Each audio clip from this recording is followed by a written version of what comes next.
ওই দেখো দেখেছো বেহুলা, ওই যে ওদের দেখা যায় আমাদের সে লোহময় বাসরের ঘর। তাই ওটাই আমাদের লোহময় বাসর ঘর। হ্যাঁ গো বেহুলা, দেখেছো বেহুলা, বাসরের বাহিরে কত সুন্দর মনোরম দৃশ্য। যেমন কাননের দেখো প্রিয় আজ কি বাহার। ও প্রাণনা, বেহুলা, এই দেখো চারিদিকে ফোটে ফুল যেন হাজারো হাজার। বেহুলা হ্যাঁ, একবার লক্ষ্য করে দেখো বেহুলা, কোথায় চম্পকে জামলি পগি শেফালতি মালতি। প্রাণনা, বেহুলা ওই দেখো পারুল বকুল ফুল, ওরা যে দুই জাতি দুটি। বেহুলা সত্য বলেছো বেহুলা, দেখেছো বেহুলা কত সুন্দর বাতাস, কত সুন্দর। মলায়ে সবের কিবা শরীর জোড়া। ও প্রাণনা, বেহুলা এসব প্রিয় ক্ষণকাল আমরা বিরহী খাই। বেহুলা বলো না এখানে নয় গো, তাহলে? আমরা রয়েছি এখন বাসরের বাহিরে। হ্যাঁ, চলো বাসরে প্রবেশ করি, তবে তাই চলো। তারপরে দুজনে মনের কথা বলবো। হ্যাঁ, চলে যায়।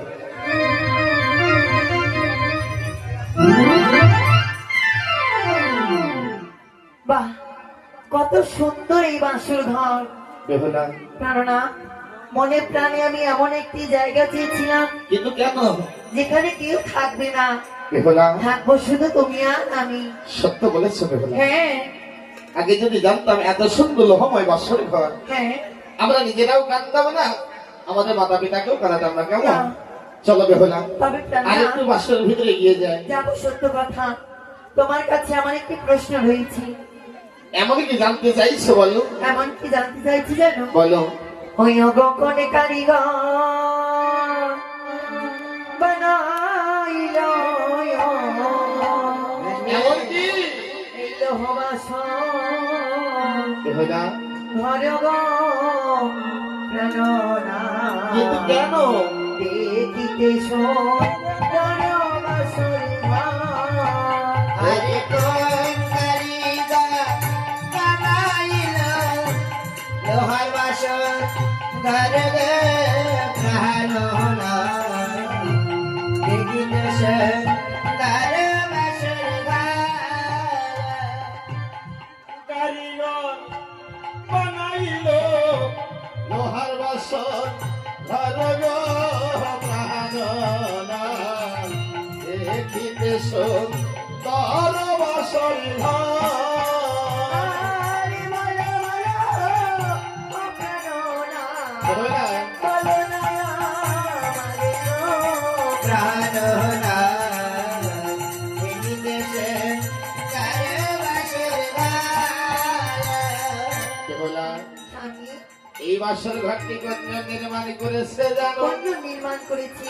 বিশ্বকর্মা বানাইল লোহার বাসর ঘর গো প্রিয়, আইতে সুন্দর বাসর ঘর। বানাইল লোহার বাসর ঘর গে প্রাণনা, দেখিতে সুন্দর বাসর ঘর। আরে তাহারে যদি দেখতাম প্রাণনা, করতে? দিতাম গলায় মালা গো প্রাণনা। বেহুলা দেখিতে সুন্দর বাসর ঘর। তাকে যদি দর্শন পেতে হ্যাঁ, তোমার এই গলার মালা তাকে দানি করতে। আমি তাকে দান করতাম। কেন বেহুলা? বলো না আমাদের ভাগ্যটা এতটাই খারাপ, এত সুন্দর লোহময় বাসর যে তো নির্মাণই করলো, তাকে আমরা নয়নে দর্শনে পেলাম না। দর্শন পাইনি। চলো একটিবার তাকে প্রণামই করি। বেশ, তাহার সহ প্রেমে মোরা জানাই প্রণাম গো প্রাণনা, দেখিতে সুন্দর বাসর ঘর। ও গো কোন কারিগর বানাইলো লোহার বাসর ঘর গে প্রাণনা, দেখিতে সুন্দর বাসর ঘর। হরি বল হরি বল হরি বল হরি বল হরি বল। লোহার বাসর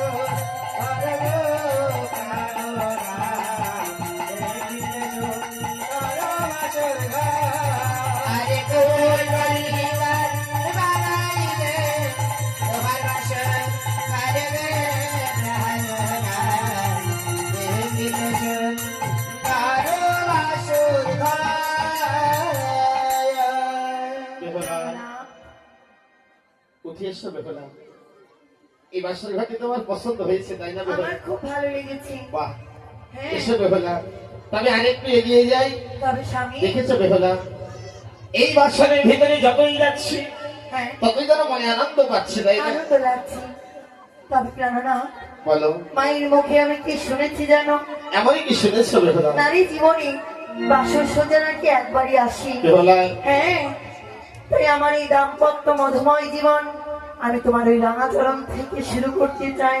বেহুলা, যদি তাই হয় আমিও তোমার প্রাণ ভরে আশীর্বাদই করবো। প্লিজ স্বামী, তুমি আমার আশীর্বাদ করো।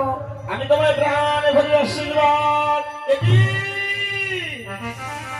এ তুমি, তুমি তো আমার বেহুলা নও, ভাই তো হবে ওই মায়াবী মনসা। না, তুমি আমার সঙ্গে সরে চলে যাও। ওরে বাবা,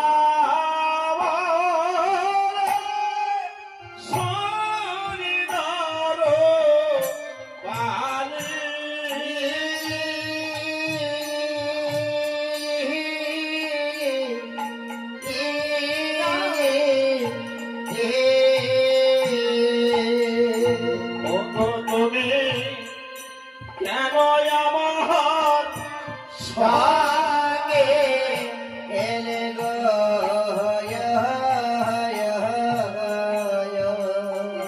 তোমার সীতায় রেখি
সত্যই তো, এটা আমারই দেওয়া ছিল, তুমি পরিধানই করেছো। কিন্তু জানো বেহুলা, জানি না কেন আমার নয় আজকে এই রূপ দর্শন হচ্ছে। দর্শন করছি না, তুমি আমার বেহুলা নও, চলে যাও। ওরে বাবা,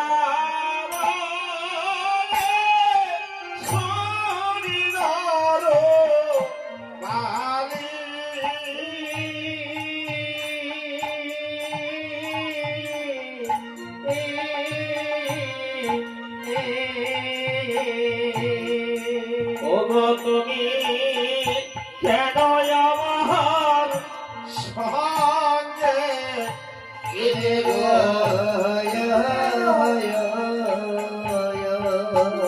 তোমার হস্তে রেখি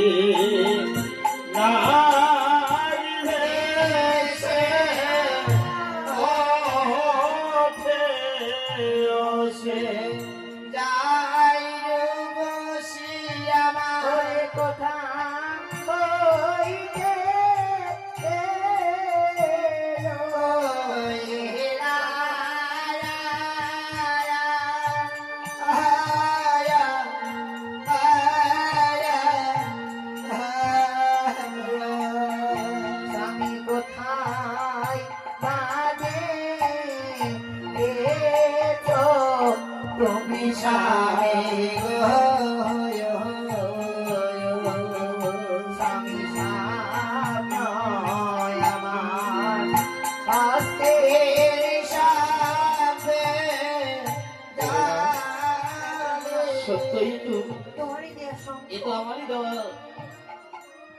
শঙ্খ, আমারই দেওয়া শুধু তুই পরিধানই করেছি। তবে দেখো বেহুলা, বলো না, তুমি কখনো আর কাঁদবে না। তুমি আমায় কথা দাও বেহুলা, তুমি আমায় কোনোদিন কাঁদাবে না। শোনো বেহুলা, বলো না গো। তুমি কাঁদলে তোমায় দেখতে ভালো লাগে না।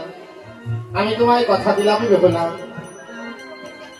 যতদিন আমি বেঁচে থাকবো তোমাকে কখনো কাঁদাবো না। ওরে বাবা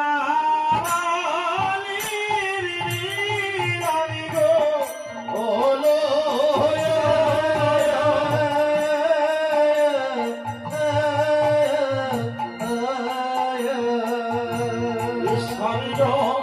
লকে যায় মোহনী দিল সানে বদরে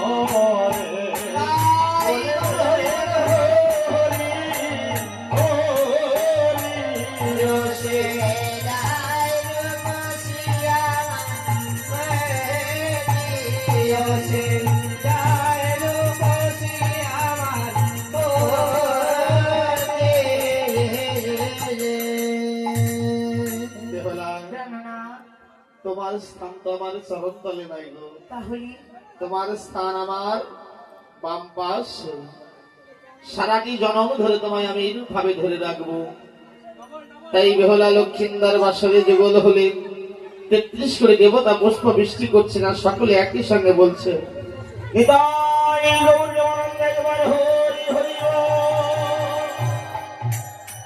বেহলা স্বামী একটি কথা বলবো। বলো না। শোনো শোনো সুন্দর কন্যা বলি যে তোমারে বলি যে তোমারে এক অন্ন পঞ্চব্যঞ্জন রন্ধন করে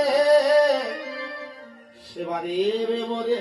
সেবা দেবে মোরে। থাকো থাকো গো স্বামী, তুমি চিত্রে খাওয়া দিয়া, চিত্রে খাওয়া বেহুলা। দিয়া। আর কোন জনে লাগালো হুতাশ তোমার উদারে, তোমার উদারে। উদাহরণ আবার কি দোষ? এখনই তো সেবা করে আসছে আমার মায়ের হাতে হ্যাঁ? ঘৃত মধু দিয়া। আরে, তোমার মায়ের হাতে রন্ধন কেমন হয়েছিল জানো? কেমন ছিল গো? বলবো? বলো না। যেমন রুই মাছ রেঁধেছিল হলদি গোটা গোটা, কি? আর ইলিশ মাছ রেঁধেছিল লবণে ছিল টোটা। তাই হ্যাঁ। ও লক্ষিন্দর, কি নিন্দা করছো? বলছি তোমার শাশুড়ির হাতের খাবার হয়ে গেল। কেন গো? আরে জামাই যদি শাশুড়ি নিন্দা করে সেই জামাইকে খেতে দেবে, তাই বলো। তবে ঘটনা সত্য বাবু, আজকালকের দিনে যদি কোনো জামাই শাশুড়ি দুর্নাম করে, অন্য তো দূরের কথা এক গ্লাস জলও ঝরবে না। জানবে হলা, বলো না। আমি তোমার মায়ের প্রশংসা করছি, দুর্নাম করছি না। তাই আমার বিপারে বদনে কি শুনেছি জানো? এমন কি শুনেছো তুমি? তুমি নাকি সতী মায়ের সতী কন্যা। হ্যাঁ, তাই কেমন সতী করবো পরীক্ষায় আমি বেশ এই বাসনে বাহিরে যেতে দেব না। বাসনের মধ্যে হইতে এক অন্ন পঞ্চব্যঞ্জন রন্ধনই করি, তুমি তোমার প্রতি সেবা দেবে। বেশ স্বামী, তুমি ওই খাট পালনকে একটু বিশ্রাম করো, আমি তোমার জন্য এক অন্য পঞ্চব্যঞ্জন রন্ধন করছি। আচ্ছা বেশ। বেশ। তাই আজ সতী তার পতির জন্য এই লোহময় বাসন ঘরের ভিতরে এক অন্য পঞ্চব্যঞ্জন কিভাবে রন্ধন করছি, আর পাশ থেকে আমার ক্ষমানন্দ দাস কি সুন্দর